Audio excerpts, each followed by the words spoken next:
Bienvenue dans le monde merveilleux de la parasitologie des ruminants. Tout ce que je vais vous dire est valable que ce soit pour des bovins, des ovins ou des caprins.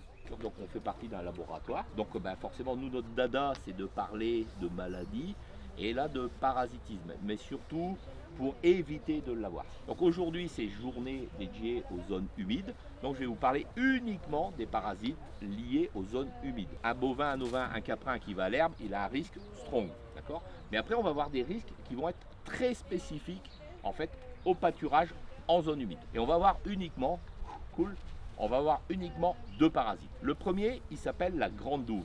Alors maintenant, on va voir comment ça vit ce parasite. Tout simplement, on va avoir des formes enquistées, des formes larvaires enquistées qu'on appelle des métacercaires sur des brins d'herbe.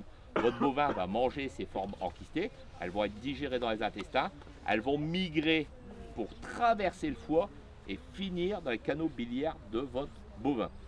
La grande douve, si vous la regardez de tout près au microscope, vous avez l'impression que c'est un rouleau de fil de fer barbelé en fait. Elle va se frotter dans le foie, elle va le faire saigner et elle va boire du sang. À peu près 1 millilitre de sang par jour pour une grande douve. Une bonne trentaine de grandes douves, c'est 1 litre de sang par mois. Donc la grande douve, vous pouvez retenir comme ça, c'est le pire parasite des ruminants. Ça touche aussi les humains, par exemple. Ça touche aussi les chevaux, les ragondins, le lièvre, etc. Ça touche d'autres espèces, mais c'est le pire parasite pour les ruminants. Votre bovin, il a donc ça dans le foie. Les formes adultes vont pondre des œufs. Les œufs vont passer par le canal cholédoque, vont se retrouver à l'extérieur des œufs. Les œufs vont éclore, vont donner des petites formes mobiles qui vont être contaminées à un escargot aquatique qui s'appelle la limnée. Et c'est pour ça que vous ne pouvez avoir ce parasite que dans les zones humides. Alors ne cherchez pas dans des étangs, dans des rivières. Il faut vraiment le chercher dans des zones marécageuses. C'est un petit escargot d'un 8 cm, donc il faut avoir de bons yeux pour le trouver. Mais il ne vivra que dans ces zones humides. Donc parasite typique des zones humides. Et il va sortir de l'escargot une forme mobile qui va se mettre sur un brin d'herbe et qui va résister sur ce brin d'herbe pendant approximativement 1 an et demi. Le deuxième parasite majeur dans les zones humides, cette fois-là, il s'appelle le paramphistome. Tout ce que je vous ai raconté avant pour la grande douve est vrai, il va y avoir quand même des différences. La première, c'est que le parasite ne vit pas dans le foie, mais va vivre dans le réseau rumen, dans la panse de vos bovins. La deuxième différence, c'est qu'en fait, il va être capable de survivre pendant 7-8 ans, alors qu'une grande douve ne survit que quelques mois. Mais bon, votre bovin se contaminera l'année suivante. Donc la problématique du paramphistome, cette fois-là, côté méchant, c'est ce qui s'accumule d'année en année. Donc il commence à vous faire des grands tapis sur votre rumen, et que, donc forcément, ça perturbe un peu la digestion. Mais sinon, c'est un parasite qui est attaché par le bout de son nez, c'est une ventouse, et par son derrière, il boit du jus de rumen. Donc il est beaucoup moins méchant qu'une grande douve qui mange du foie, boit du sang.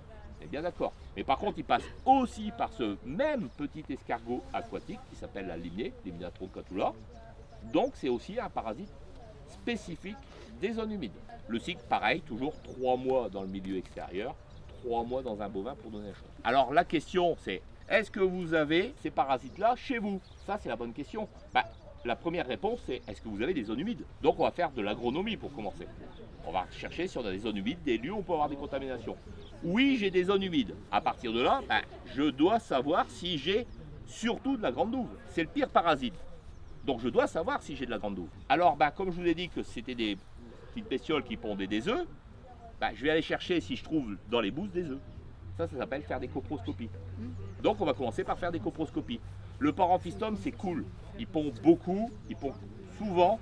Donc à la copro vous ne le raterez pas. Le labo ne le ratera pas. L'œuf se voit comme le nez au milieu de la figure. Ça va très bien. En revanche, la grande douve, elle pond très peu. Et un œuf en plus qui est lourd, qui a du mal à flotter pour qu'on l'observe au microscope à la copro.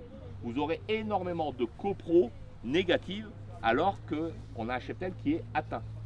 Donc il faudra chercher un moyen complémentaire pour aller chercher la grande douve. Le moyen complémentaire, il est très simple. Votre bovin, comme il est infesté par un parasite, comme toujours, il va essayer de lutter. Il va faire une inflammation, ce qui va être néfaste d'ailleurs pour le foie. Mais cette inflammation, c'est aussi la production d'anticorps. On va faire des prises de sang pour aller chercher ces anticorps. Ça s'appelle des sérologies, comme lors de prises de sang d'achat ou de la prophylaxie annuelle, IBR, BVD, etc. Voilà, brucellose, on va chercher ce type de choses. Donc à partir de là, vous aurez votre résultat de sérologie et là, vous pourrez conclure j'en ai pas. Si vous en avez pas, nul besoin de traitement. Aussi peu que possible, autant que nécessaire. Mais si vous en avez, il va falloir absolument traiter. À partir du moment où on doit traiter, le principe de base numéro 1, on ne doit jamais faire de sous-dosage. Le surdosage n'est pas nécessaire, c'est un peu du gaspillage, mais on ne doit surtout pas faire de sous-dosage. Le sous-dosage, c'est la raison numéro 1 de créer des résistances. Ça, c'est valable pour tous les traitements antiparasitaires. Donc, soit on traite au poids réel, sur la bascule, et on adapte son traitement à chaque fois, à chaque animal, soit on va faire sur estimation, mais là, pas au poids moyen, sinon vous aurez 30% d'animaux qui sont au-dessus de ce poids moyen. Donc, vous allez faire 30% de sous-dosage. On va estimer, mais le poids de l'animal le plus lourd, et on traitera tout le monde sur ce poids de l'animal le plus lourd. Tant pis, ça fait un petit peu plus de consommation, mais au moins on fait les choses correctement. La deuxième chose, c'est qu'on doit traiter les bons animaux. Si on sait que c'était uniquement ces vaches-là qui allaient sur cette parcelle-là qui est à risque et on l'a diagnostiqué, on ne va pas traiter ceux qui étaient dans des parcelles non à risque sur lesquelles on n'en a pas trouvé. Donc on traite les bons animaux et on va traiter au bon moment. Bien sûr, la grande douve étant le pire parasite, et on n'a pas de produit qui dure dans le temps, qui soit rémanent pour traiter la grande douve. Donc on ne peut pas trop traiter en champ. On va traiter donc de cette là dès la rentrée à l'étable. On ne va pas laisser ce parasite-là nous enquiquiner. On va donc essayer de le tuer le plus tôt possible. Mais par contre, attention, dans les produits, il existe beaucoup de molécules qui soient actives sur la grande douve. Vous avez des molécules qui sont dites adulticides, ne vous tueront que la grande douve adulte. Vous avez des molécules, je vais dire intermédiaires, tuent la grande douve adulte et des formes larvaires, une partie des formes larvaires. Et vous avez une molécule qui va vous faire la totalité, les formes adultes et les formes larvaires. Donc bien sûr, on ira choisir plutôt cette molécule-là pour traiter dès la rentrée. En revanche, le Paramphistum, lui, il y a une seule molécule qui est efficace dessus. Elle n'est que adulticide, donc lui, de toute façon, si on doit faire un traitement, on fera un traitement différé, au moins 3 mois après la rentrée des animaux, pour n'avoir que des adultes. Mais ça, c'est pas grave, le Paramphistum étant beaucoup moins méchant. Alors, pourquoi traiter en fait? Je vous ai expliqué que c'était bien méchant, mais en fait, il faut essayer de mettre des chiffres sur cette méchanceté. Tout ce qui a un impact sur la santé des animaux a un impact technique, un impact zootechnique, donc va avoir un impact économique.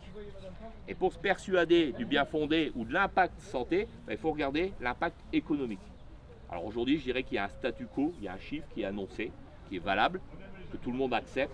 La grande douve, donc la fasciolose, la maladie s'appelle comme ça coûte 299 € par vache et par an. Donc si chez papa, maman, il y a des vaches, faites juste tout de suite le calcul, X vaches fois 300 €, on va arrondir, c'est plus facile en mathématiques. Regardez combien ça impacte. Vous n'investiriez jamais ce chiffre-là pour traiter vos animaux, bien entendu. On peut donner plein de chiffres en termes d'impact.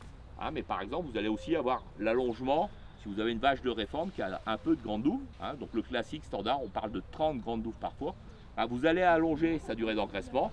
Et ça va aller de 10 jours, pour obtenir le même poids de carcasse, ça va aller de 10 jours jusqu'à 93 jours, jusqu'à 3 mois. Calculez combien ça coûte de nourrir une vache pendant 3 mois. Vous aurez tout de suite des idées d'impact. Donc voilà, à retenir, donc en zone humide, 2 parasites majeurs en zone humide, ou risque de parasites, le Paramphistum, la grande douve.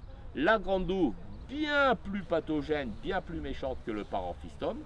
Des cycles qui passent obligatoirement par ce petit escargot aquatique, la limnée, Limnatum platula, qu'on va retrouver uniquement dans les zones humides. Un cycle qui est plutôt lent, 3 mois dans le bovin, 3 mois dans le milieu extérieur, pour faire assez caricatural.